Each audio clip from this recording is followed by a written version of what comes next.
बिस्मिल्लाहिर्रहमानिर्रहीम। अस्सलामुअलैकुम।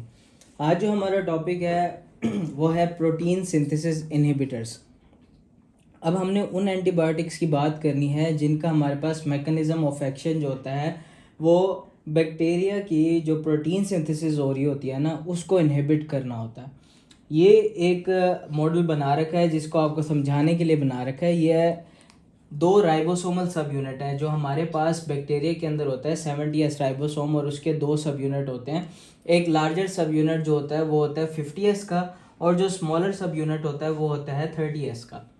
तो ये दो सब यूनिट्स हैं बड़े, ठीक है। ये जाके कंबाइन होता है राइबोसोमल सब यूनिट। उसके बाद हमारे पास इसके अंदर अटैच होता है मैसेंजर आरएनए। मैसेंजर आरएनए क्या होता है? वो सारी इंफॉर्मेशन कैरी कर रहा होता है जो कि प्रोटीन सिंथेसिस के लिए नेसेसरी होती है। मतलब इसके अंदर वो सब कोड होता है जो कि हमारे पास आगे ट्रांसलेट होके प्रोटीन बननी होती है। ये सारा इसके अंदर होता है कि हमारे पास क्या कोड है जो आगे कौन सी प्रोटीन बनानी है उसने। उसके बाद आ जाता है ट्रांसफ़र आरएनए। ट्रांसफ़र आरएनए क्या होता है? जो मैसेंजर आरएनए पे कोड होता है ना, वो ट्रांसफ़र आरएनए उस कोड के मुताबिक अमाइनो एसिड्स को लेके आता है। इसके ऊपर दो साइट्स होते हैं। जब हमारे पास ये राइबोसोम में हमारा मैसेंजर आरएनए पड़ा है ना, ये इनिशिएशन साइट होती है, ये एग्जिट साइट होती है। यहाँ पे आके ट्रांसफ़र आरएनए सबसे पहले अमाइनो एसिड को अटैच करेगा। अमाइनो एसिड अटैच होगा, फिर वो आगे अगली साइड पे जाएगा, फिर आगे अगली साइड पे, और फिर इसकी ट्रांसपेप्टाइडेशन होती जाएगी। अमाइनो एसिड एक दूसरे से लिंक होते जाएंगे और उनका आपस में पेप्टाइड बॉन्ड बनता जाएगा, और इस तरह प्रोटीन सिंथेसिस होती है एक आम रूटीन के अंदर जो हमारे पास बैक्टीरिया के अंदर होती है। अब बात आ जाती है जब ये हम एंटीबायोटिक्स देते हैं तो ये बैक्टीरिया के अंदर ही प्रोटीन सिंथेसिस क्यों इनहिबिट करते हैं, इंसानों के अंदर क्यों नहीं करते? क्योंकि हमारे पास जो राइबोसोमल सब यूनिट होते हैं ना, या आप कह लें जो हमारे पास राइबोसोम होता है इंसान के अंदर, मैमल्स के अंदर वो 80s का होता है, और जो बैक्टीरिया के अंदर होता है वो टोटल 70s राइबोसोम होता है, ठीक है। ये तरीकाकार होता है, इस वजह से ये हमारे पास इसके ऊपर जाके अटैक करता है। अब बात कर लेते हैं मैकेनिज्म ऑफ एक्शन की। अब ये जो ड्रग्स हैं ना, इनके अंदर मैं आपको बता देता हूँ कहाँ कहाँ पे प्रोटीन सिंथेसिस को ये इनहिबिट करते हैं बैक्टीरिया के अंदर।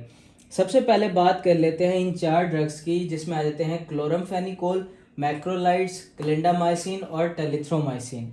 इन सारों चारों का मैकेनिज्म सेम होता है। वो क्या मैकेनिज्म होता है? ये जाके अटैच होते हैं इस 50s राइबोसोमल सब यूनिट के ऊपर। जो हमारे पास दो राइबोसोमल सब यूनिट है ना इसके बैक्टीरिया के, उसने जाके अटैच होना है किसके ऊपर? इस 50 वाले के ऊपर जाके अटैच होगा। और क्या करेगा? जो ट्रांसफ़र आरएनए ने, अब देखें जी जितनी ये बन गई है, प्रोटीन बन गई है, अब जब हमने उसके बाद एंटीबायोटिक दी है ना, यहाँ पे जाके ये अटैच होगी 50s पे। अब जो नए अमाइनो एसिड आके उसने जो हमारे पास इनिशिएशन साइट पे जाके लगना है, नए अमाइनो एसिड्स ने जो बन चुकी वो बन चुकी, आगे जो आके अटैच होना है वो नहीं हो पाएंगे। वो हमारे पास अमाइनो एसिड नहीं अटैच हो पाएंगे और बाकी ट्रांसपेप्टाइडेशन रुक जाएगी। आगे जो है मज़ीद ट्रैवल नहीं करेगा और अमाइनो एसिड नहीं आएंगे इसके अंदर। ये इनका तरीक़ेकार होता है कि ये 50s राइबोसोमल सब यूनिट के ऊपर जाके अटैच होते हैं और हमारे पास इस तरह ट्रांसपेप्टाइडेशन को इनहिबिट करते होते हैं। कैसे? इनिशिएशन साइट पे नया ट्रांसफ़र आरएनए जो नया अमाइनो एसिड लाएगा वो नहीं आएगा। ठीक हो गया। उसके बाद बात कर लेते हैं टेट्रासाइक्लिन की। टेट्रासाइक्लिन भी काम यही करता है, जो हमारे पास इनिशिएशन साइट पर नया जो हमारे पास अमीनो एसिड आना होता है, अटैच होना होता है, लेकिन ये कहाँ पे अटैच होगा? ये हमारे पास 50s के बजाय 30s राइबोसोमल सब यूनिट है ना, यहाँ पे आके ये टेट्रासाइक्लिन अटैच होगी। जबकि हमारे पास वो जो चार एंटीबायोटिक्स थी वो हमारे पास 50s राइबोसोमल सब यूनिट पे जाके अटैच हो रही थी, और वहाँ से हमारे पास ट्रांसपेप्टाइडेशन को स्टॉप कर रही थी। और वो किसी तरह, वही आपको बता दिया, यहाँ पे जाके अटैच होगा, नया हमारे पास मैसेंजर जो हमारे पास ट्रांसफ़र आरएनए आ नहीं सकेगा, नया अमाइनो एसिड अटैच नहीं होगा, और यहाँ पे जो ट्रांसपेप्टाइड होके एक नई प्रोटीन सिंथेसिस हो रही है वो नहीं हो पाएगी। ये हो गया तरीकाकार इनका। उसके बाद आ जाती है एक स्ट्रेप्टोग्रामिन्स। ये क्या करती हैं? ये हमारे पास जाके अटैच होंगी, वहाँ पे बैक्टीरिया में जाएंगे, और वहाँ पे जो एग्जिट साइट है ना, ये मैंने आपको बताया ये इनिशिएशन साइट है, और ये हमारे पास एग्जिट साइट है जहाँ से प्रोटीन आगे ट्रांसलेट होके निकलती जाएगी। ये क्या करेगी? ये जो एग्जिट साइट है ना, इधर जाके अटैच होगी और क्या करेगी? हमारे पास जो ट्रांसपेप्टाइडेशन मज़ीद होती जा रही है उसको नहीं होने देगी। इसने जाके पहली एग्जिट साइट पे कब्जा कर लिया और हमारे पास बिल्कुल प्रोटीन सिंथेसिस को इनहिबिट कर दिया है। ये दो क्या एक्शन कर रहे थे, यहाँ पे हमारे पास इनिशिएशन साइट पे जाके अटैच हो रहे थे, और जो नए हमारे पास अमीनो एसिड आने थे तो उनको नहीं आने दे रहा था। इनका फंक्शन होता है बैक्टीरियोस्टैटिक,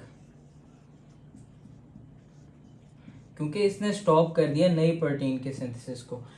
ये जो होता है ये डायरेक्ट जाके एग्जिट साइट पर अटैच होता है और वहाँ पे प्रोटीन सिंथेसिस शुरू से ही होने ही नहीं देता।